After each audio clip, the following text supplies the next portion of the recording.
Coming up next on Making Moves, we examine the people and technology that help you manage your rush hour commute.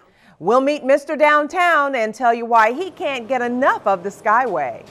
Planning your trip on JTA just got a little easier. And Bill Milnes goes one-on-one with Michael Blaylock as they talk making moves, the future of the agency and his legacy. I'm Joyce Morgan-Danford. Making Moves starts right now.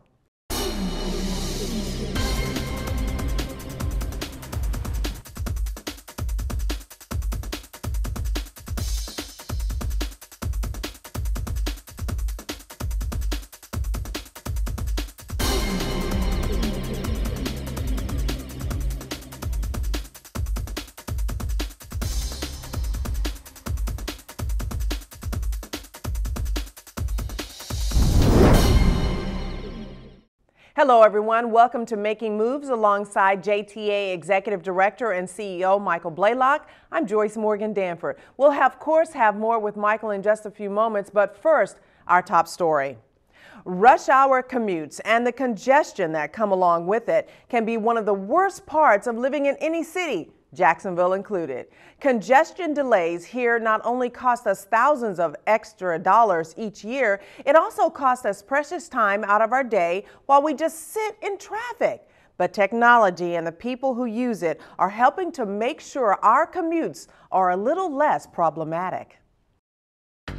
We're still seeing slowdowns now on Butler Boulevard westbound between the East Beltway and Southside Boulevard. That is the scene of an earlier crash. Every day, WOKV Traffic Director Julie Morgan and the traffic reporters are focused on drive time in Northeast Florida.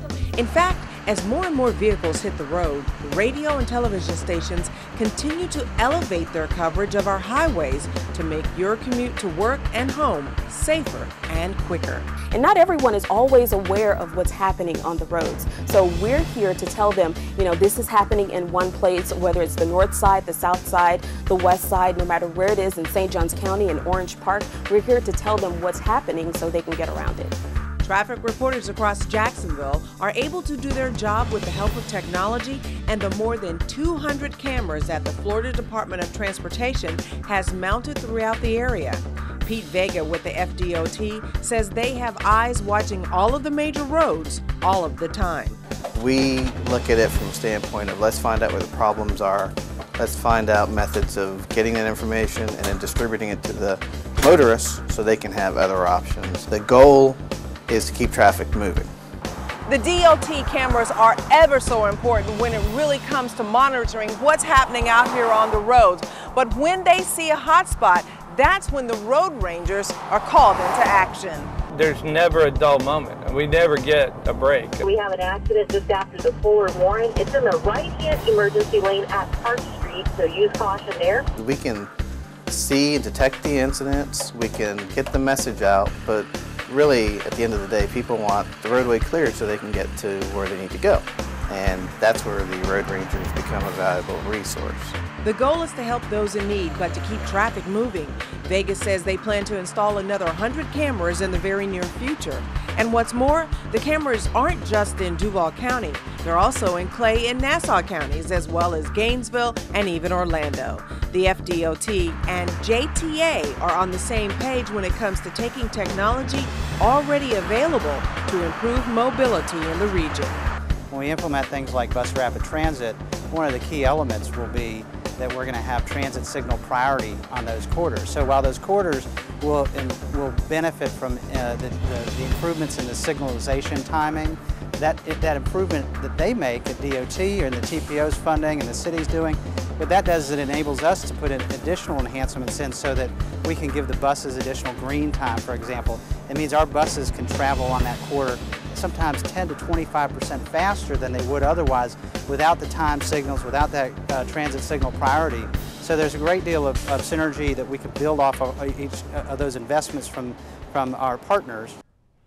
Time now to bring in JTA Executive Director and CEO Michael Blaylock. Now, Michael, nobody likes congestion, but we're doing a pretty good job of keeping it down to a minimum as much as we possibly can. But there are definitely still some major traffic chokeholds in our city. Yeah, absolutely, Joyce, and that's been part of our major focus is to address some of those choke points. And we've talked about it in earlier shows about Butler and I-95. We've talked about Roosevelt and Blanding, and just a host of other intersections that can be quite congested. So I think that that's part of the movement. That's what we have to pay attention to. And you said earlier, time is money.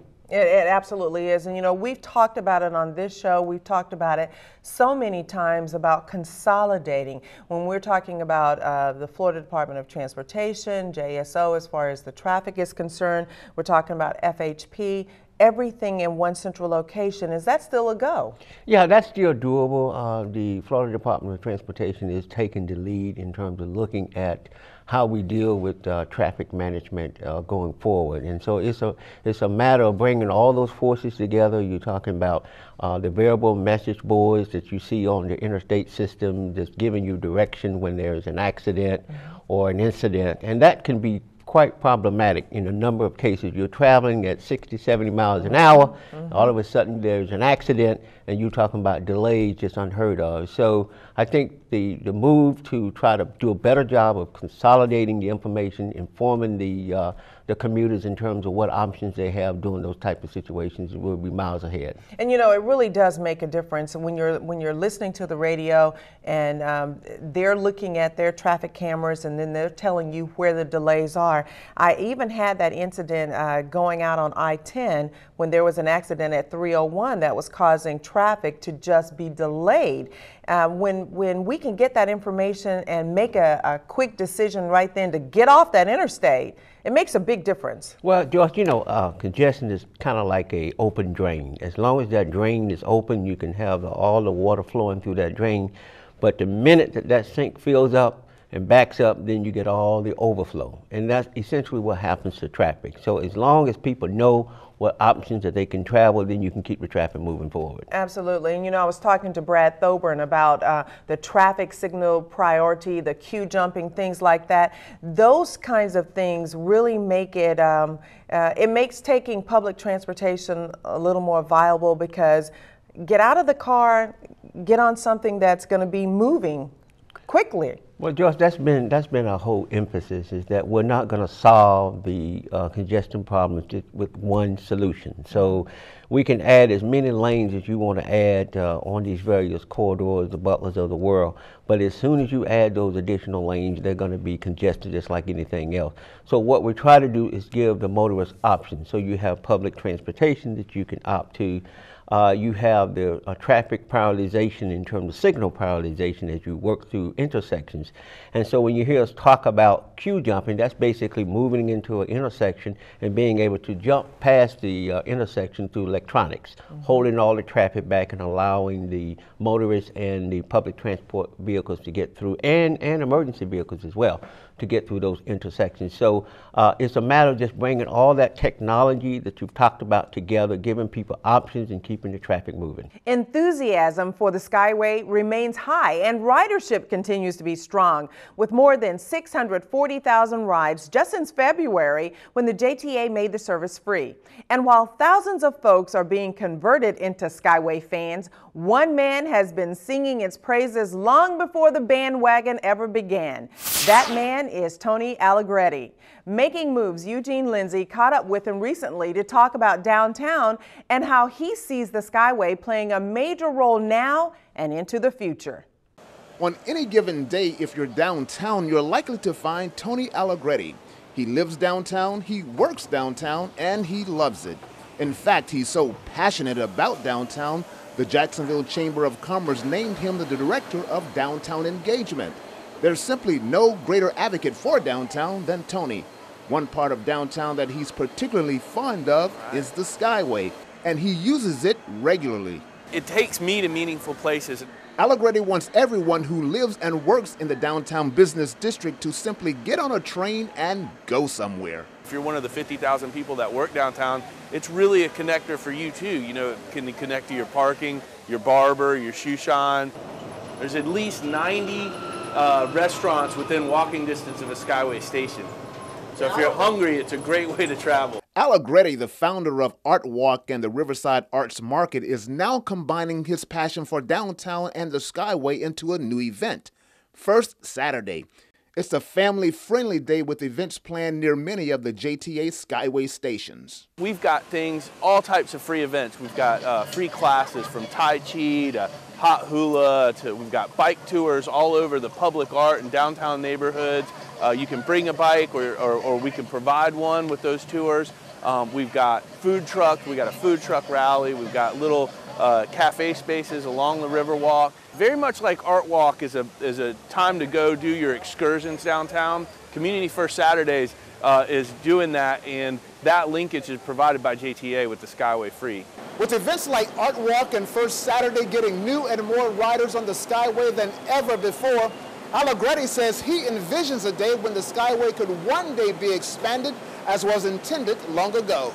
Now with the increased ridership and more exposure to it and how awesome it is, I think that just makes extensions even more possible down the road. With all of the outreach that JTA does with Community First Saturdays, for instance, Art Walk, the big events like Jazz Fest, when people get on en masse and actually visualize it and experience it, then we're going to see the numbers really ramp up.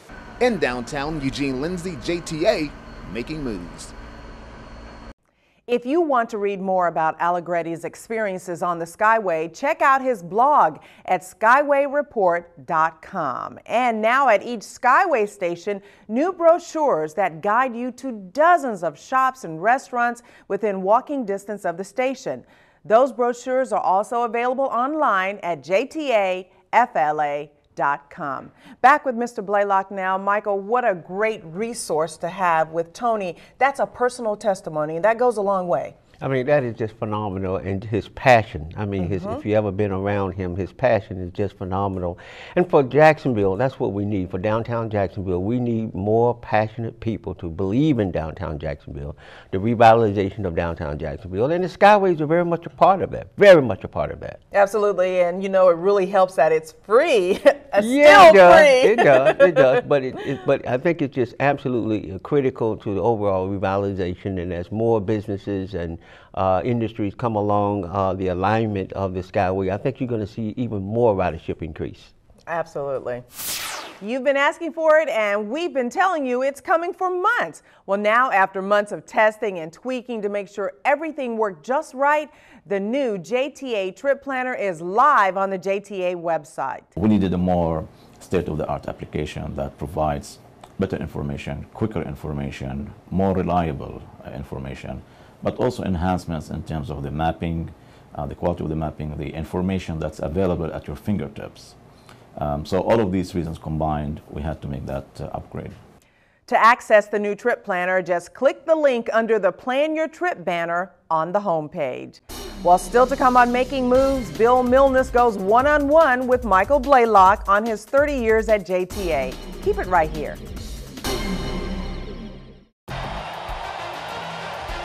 There's no better place to be on game day than Everbank Field watching your hometown Jaguars.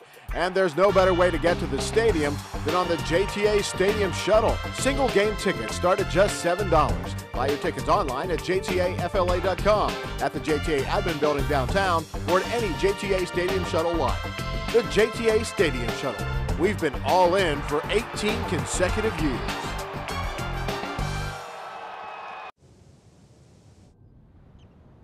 Finally, we had a weekend away, and we couldn't wait to see what Jacksonville had in store. We jumped into a cab and cruised downtown. They had a huge jazz fest, and everyone was dancing in the streets. We went to this Riverside Arts Market. There were all these farmers with local fruits and vegetables, and just amazing. We had a private wine tasting,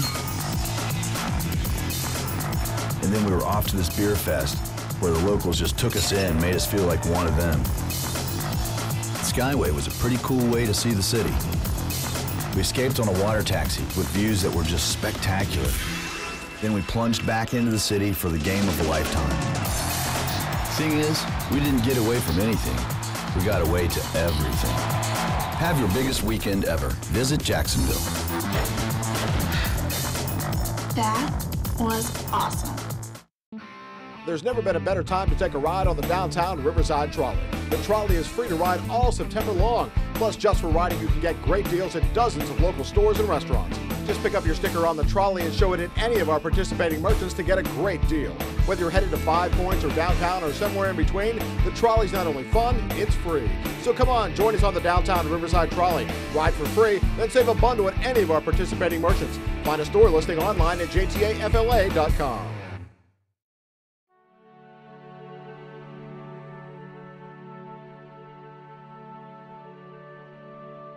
When you've been around as long as we have, you learn to take some punches. You learn you're not always going to get it right.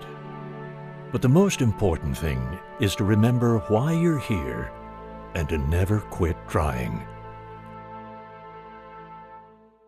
When they said we were building the bridge to nowhere, we didn't just throw up our hands and quit.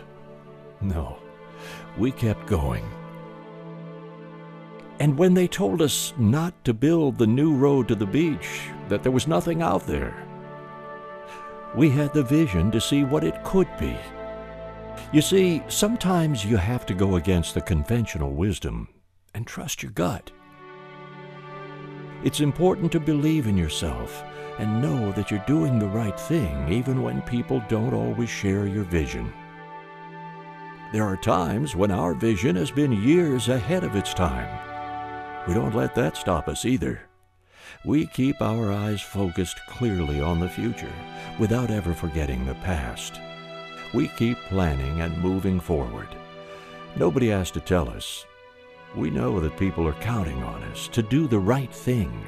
There are people counting on us to build that bridge, to get them to work or school and return them home safely to their families. There are people counting on us to think about their needs. Oh, not just for today, but 10, 20, even 50 years from now. That is what we do. We are JTA.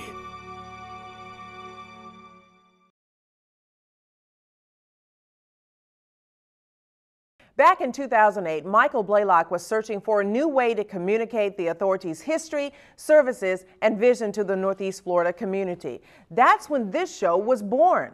Blaylock tapped award-winning television reporter Bill Milnes from his own staff to help him launch his endeavor. Well, since then, the two have produced more than 50 Making Moves shows with nearly 150 broadcasts. The two recently sat down one last time to talk Making Moves, JTA, and Blaylock's legacy at the agency. The Jacksonville Transportation Authority has been part of Michael Blaylock's life for more than 3 decades. For the past 10 years, Blaylock has led the agency as its executive director and CEO. But several months ago, Blaylock announced he was retiring from the authority. When you think about 35 years of public service, I think it's time that I do something different. And so I'm really quite excited that we were able to accomplish what the board charged me to do. And so it's on to other things. Blaylock says he didn't make his decision lightly. 2 years ago, a medical scare made him begin to reassess his life. It was then, he says, he started to contemplate retirement. That was a huge event that was not anticipated, and I had never been sick before. So that was my wake-up call, that I had to start thinking about doing something different. The magnitude and the responsibility of a job like this, and any CEO will tell you that, it demands a lot. And so having had that kind of experience and recognizing what's really important in the world, smelling the flowers and looking at the stars at night, the sunrise and the sunset, you start thinking about all those things, and so that played a huge factor in my decision making.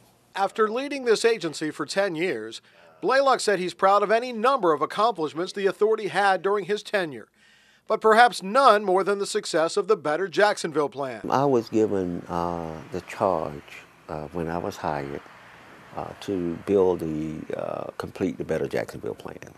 And when you add up all of the projects involved in Better Jacksonville, including the authority's capital program that they already had in place, we were talking almost nearly $1 billion of capital activity. Given that kind of responsibility and the fact that we've done it, the agency's done an incredible job of delivering those projects. Let's talk about making moves. 5 years ago, you had this idea. You wanted to get more information out to the public. Why was that so important to you? To start educating the public about transportation options and what we're planning now, what we're planning for the future. And then trying to raise the level of consciousness of just how important transportation is to our economic vitality of this community. 5 years later, is it what you expected? Exceeded my expectations. I had no idea that you would have had at this point in time over 1 million viewers that has tuned in to see this show. Everywhere I go, people stopping me and saying that, in fact, I just saw a gentleman the other day, he and his wife actually planned their time to watch the show. And they like the format, they like the idea of how they can access the information, the website and all that stuff. So, and then everybody don't have a computer. As to what he will miss the most about JTA, Blaylock says that's easy, the people. Whether they're driving a bus or repairing a bus or servicing people at our transfer facilities or answering the telephone or running the print shop or all the other areas of designing projects, forecasting, you know, our financials. You just have a lot of good, solid people who come to work every day that really care about what they do. And so being a part of a family of people who really care about this community and what they offer to this community has been huge for me. In fact about it, William, I suspect that all of the folks at JTA will be lifelong friends. Okay, you've had 30 years at JTA, the last decade as its CEO. So reflect back for me. What do you hope people remember about Michael Blaylock during his time at JTA? Well, I hope that they would see that I cared and I gave it my best. At least for now, Blaylock says he's looking forward to spending some time with his family. But one has to think this won't be the last the transportation world sees of Michael Blaylock. In Jacksonville, Bill Milnes, JTA, Making Moves. There are a lot of people in this community who think very highly of Michael Blaylock, so much so they wanted to tell us themselves just what he has meant to them, this city, and to JTA. Take a look. He has changed the nature of transit and road construction in this community. Well, I think Michael did a terrific job there in all of his years, both in his capacity running transit, but also as the executive director. And, you know, more importantly, he's a great person. He's just a wonderful human being. He was just always easy to deal with. His word was his bond. If he told you he'd commit to something, it was done. It's really advanced regional thinking in Northeast Florida, and I think with the efforts that Michael has put in place, partnering with us in the DOT and advancing some of the transit opportunities, as well as really presenting that notion that we are a much bigger region and should think together as we're planning long-term with transportation. That's where I see Michael's major contribution. You know, Michael, I think that you're a treasure for our community, that you're one of the few guys that grew up in Jacksonville. You've seen our city grow, and I think that when we write the history of our great city, it will certainly include a volume on Michael Blaylock, all the benefits and all the things, all the people he's helped, the institutions he's been a part of, and how he has moved people throughout the city of Jacksonville. Michael's vision to get the region connected on a transportation level, because he realized the importance of connecting ourselves, that brought efficiencies both on a cost basis and on the basis of getting people to where they need to be. Michael, I think, has done an excellent job in the community, for the transportation department, and for the city of Jacksonville. I mean, his heart is in the right place for the community, trying to make sure that transit was there for everyone. I've had a real close relationship with Michael Blaylock over the years, and I have found him to be a genuine, honest, knowledgeable, informed, maybe not perfect, but we're not all perfect. But he always concentrates, works, and responds. And I found him to be a friend. I have found the relationship with him as it has grown from being an acquaintance to a friendship to be one where, for Michael, the thought on what he can do on request or on self-initiative is always more than you would expect. Great public servant. You know, he's had a lot of other cities that have looked to him to see if he wants to go there, but he's a Jacksonville guy, you know, heavily involved in his church, and I like to see public servants with those kinds of personal moral values and moral codes serve. And so I wish him well. I have a feeling he's not going to stay retired for long, but I know he's looking forward to spending time with kids and grandkids and his wife, but we need him back in service. I hope we see him again. My respect for Michael, as much as it was before I took this role as chairman, has grown immeasurably again during this year. We have dealt with tough circumstances, and I realize what a man of character and honor he is in that process. And those aren't values that you find very often. Michael Blaylock is a gentleman. And Mr. Blaylock, we are back with what really are your final thoughts for today. Well, you know, final means final. Oops. It's not really final. Okay. So I just really want to say just thank you to the viewers and to this community. And Joyce, I've often said being a native son and having had the opportunity that I've been given, it's been tremendous. It's been a great ride. It's been a great tenure, and it's a great organization and a great city. So yep. My final thoughts is everything continues. Okay, as is, just as you would have it. Going from good to great. Okay. That's it. That's wonderful. And speaking for all of our viewers and certainly our Making Moves family, we will miss you. We will really, really miss you, but we wish you the absolute best. And I know your family will enjoy having you at home just a little bit more. But we do want you to do one thing for us. We always want you to be sure to watch Making Moves. Give us a call. Let us know if there's some things that we can continue to improve on and continue to grow with. Well, I have about 5 ideas for the 5 next shows, so I will be sending that to you, okay? Absolutely, and that wraps up this edition of Making Moves. Be sure to join us in November with our Season 5, can you believe it, Season 5 premiere, and find out who will be sitting in this seat. Until then, you can watch us anytime on the web at jtafla.com. You can also stay in touch with us on Facebook and on your YouTube channel, JTA 904. For Michael Blaylock and the entire Making Moves team, I'm Joyce Morgan-Danford. We'll see you the next time we're Making Moves.